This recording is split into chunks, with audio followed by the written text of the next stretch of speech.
Legal ہے جس کے تحت مشرف کو پھانسی کی سزا دی گئی. حالت کیا ہوئی اس جج صاحب کی؟ عزیزان من، پاکستان میں قانون کی حکمرانی ایک خواب ہی رہے گی جب تک ماضی میں جس نے قانون اور آئین کو توڑا ہے ان سب کو، چاہے زندہ ہے یا مردہ ہے، قانون کے مطابق سزا نہ دی جائے. مشرف کی پھانسی پر عمل درآمد ہوتا یا وہ فیصلہ ٹھہرتا تو یہ 2.5 سال سے اس ریاست میں یہ لوگوں کے گھروں میں گھسنا، ہوا کرنا، مارنا، پیٹنا، یہ عوامی نہ ہوتے، کیونکہ قانون کا ڈر ہوتا.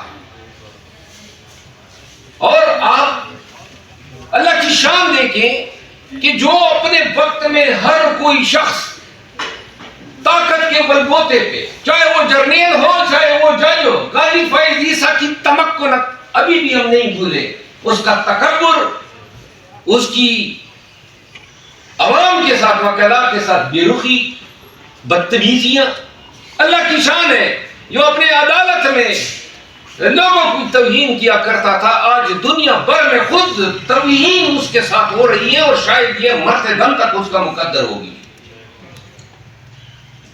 اللہ کی شان ہے. مشرف کے منہ کیا بول گئی جو لہرایا کرتا تھا کہ ادھر ہم ہیں اور ہم بتائیں گے. وہی مشرف تھا لاغر، کمزور، ریاست قانون اور آئین سے بھاگا ہوا، مرتے دم تک اس کو اس دھرتی پہ سانس لینا نصیب نہیں ہوا. وہ یہ اولک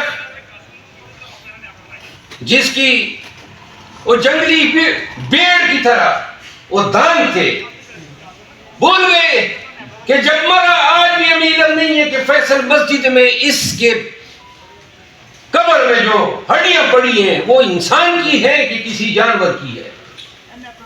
کسی کو یہ علم نہیں ہے کہ سابق عامر یعنی کہ یحییٰ خان اور پیشرو ایوب خان، کسی کو علم نہیں ہے کہ ان کی قبریں کہاں پہ ہیں. آج اور یہ تاریخ کے کوڑے ہیں جو لگے ہیں ان تمام لوگوں پہ جنہوں نے اپنے وقت میں اپنے آپ کو فرعون ثابت کرنے کی کوشش کی. یہ وہ تھے جو انڈسپینسیبل تھے، جو اپنے آپ کو ناگزیر سمجھتے تھے.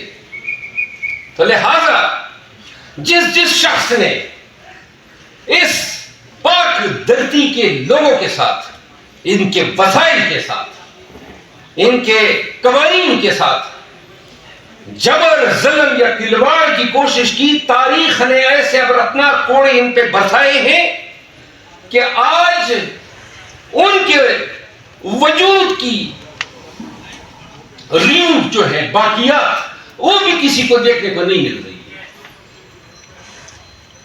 نہ کسی کو شکل دکھا سکتے ہیں.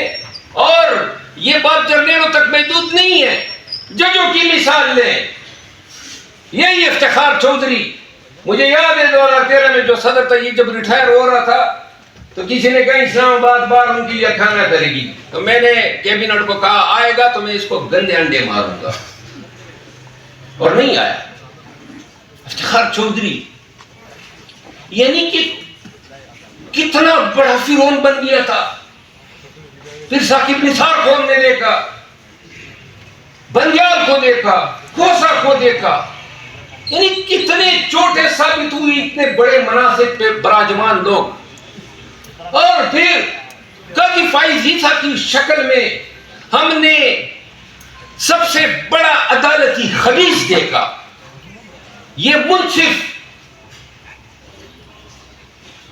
اس کو کہنا، اس کے اعمال جو ہے جو اس نے پاکستانیوں کے ساتھ کیا، پی ٹی آئی کو نشانہ بناتے بناتے وہ پاکستان کا بیڑا غرق کر گئے. آج یہ 26ویں آئینی ترمیم اس نے ہموار کی ملی بھگت کر کے. اب نون کے لوگ چیخ رہے ہیں کہ جی ہم انگلستان میں جن لوگوں نے گھر سے گالم گلوچ نہیں ہونی چاہیے، لیکن یہ سیولائز معاشرے میں سیولائز طریقے سے کسی کے خلاف پروٹیسٹ کرنا ہر ایک کا بنیادی حق ہے۔ آپ دھمکیاں دے رہے ہیں ہم پاسپورٹ لاک کریں گے، ہم ہیں نا، آپ لاک کریں ہم کھلوائیں گے، جس چیز کا آپ لاک کریں گے ہم کھلوائیں گے۔ اور سب کو یہ یاد رکھا جانا چاہیے، جو آج مناصب پہ براجمان ہیں، جس طرح وہ باجوہ کی فرانس میں شاید ویڈیو آئی تھی جب اس کو پڑھ رہی تھی گالیاں، اور یہ فائز عیسیٰ کو یہ درس لیں پاکستان کے قوانین کے ساتھ، پاکستان میں قانون کی حکمرانی کے ساتھ جو کھیلے گا عوام نے معاف نہیں کرنا ہے۔ تو لہذا پاکستان سموک کا شکار، سموک کھا رہا ہے۔ ابھی یہ سموک پہلے لاہور تک محدود تھا، اب تو یہ پشاور تک پہنچ گیا ہے، اور آنے والے دنوں میں ہم اسلام آباد کے لوگ بھی اس سے محفوظ نہیں ہوں گے۔ پھر ماحولیاتی تبدیلیاں جو ہیں وہ آنے والے 3 سالوں میں تباہ کن ہیں۔ اب ہم کرپشن سے کرنے سے ہمیں فرصت ہی نہیں ہے، سیاسی مقاصد کے حصول کے لیے لوگوں کے مار پیٹ اور اغوا کیے جانے سے ہمیں فرصت ہی نہیں ہے۔ ہمارے پاس وقت ہی نہیں ہے کہ ہم مستونگ میں جو بچیاں ماری گئی اور جو کوئٹہ میں جو ہیں 24-25 لوگ شہید ہوئے خودکش حملے میں، ہمارے پاس ان کاموں کے لیے وقت نہیں ہے۔ خیبر پختونخوا کے بارڈر ایریاز پریکٹیکلی جو ہے قانون کی حکمرانی سے نکل چکے ہیں، وہاں بندوق کے زور پہ فیصلے ہو رہے ہیں۔ ہمارے پاس وقت نہیں ہے ان چیزوں کے لیے، ہمارے پاس وقت ہے صحافیوں کو ان کا آواز بزل کرنے میں، ان کو نوکریوں سے نکلوانے میں، ان کو اغوا کرنے میں، سیاستدانوں کی لائلٹیز وفاداریاں تبدیل کروانے میں، وکلاء کو دھمکیاں دینے میں۔ اور پاکستانیوں، ایک واحد چیز جس نے پاکستان میں غنڈوں کے راج کو قائم کیا ہے وہ خوف ہے۔ اس خوف کے بلبوتے پہ 25 کروڑ عوام جو ہیں ان کو ذلخو کی سٹیٹس تک محدود کر دیا ہے۔ ایک ہی تو زندگی ہے ہمارے آباء و اجداد نے بھی گزاری نا، لاکھوں سال کی تاریخ ہم پڑھتے ہیں۔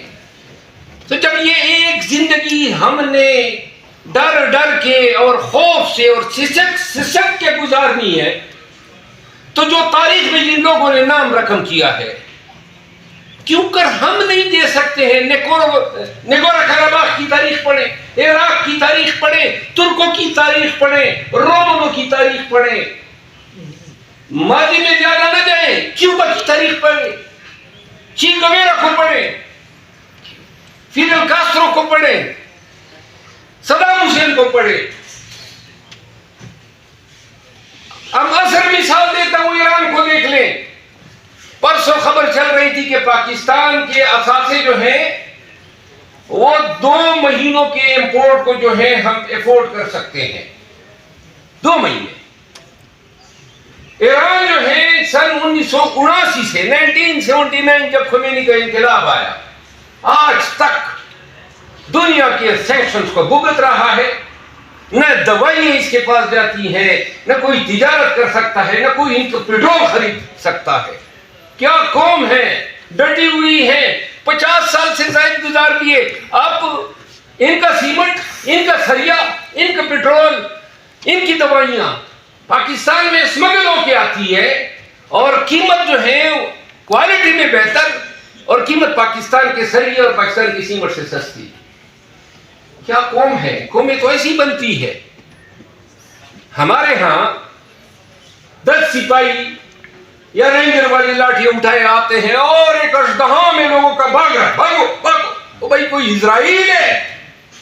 اگر تمہارا حق کسی نے مارا ہے اور تمہارے حق پہ بیٹھا ہوا ہے تو جاؤ، ڈٹ جاؤ، کھڑے ہو جاؤ، یہ ہمیں ہمارے دین نے سکھایا ہے، یہ ہمارے رسول مصطفیٰ نے ہمیں بتایا ہے، یہ ہمارے والدین نے بتایا ہے، یہ ہماری مذہب کی تائید ہے۔ کیا خدا کی ذات کی منکر نہیں ہوتے ہم، جہاں ہم خوف اور ڈر کے مارے کسی کے آگے اپنا حق سرنڈر کرتے ہیں؟ لہذا قانون کی حکمرانی آپ کی زندگی کے تمام شعبے جو ہیں اس سے متعلقہ ہے، اور دنیا میں شاید ہی کسی قوم کو اتنی زیادہ ضرورت ہے آج کل جتنا پاکستان کو قانون کی حکمرانی درکار ہے۔ تمام معاشروں میں قانون کی حکمرانی کو امپلیمنٹ کیا جاتا ہے عدلیہ کے ذریعے، تو لہذا جدید تہذیب میں آزاد عدلیہ جو ہے وہ معاشروں کا ایک مطلق العنان حق ہے کہ جس پہ کوئی کمپرومائز نہیں ہو سکتا۔ آپ نے 26ویں آئینی ترمیم بنائی کیا؟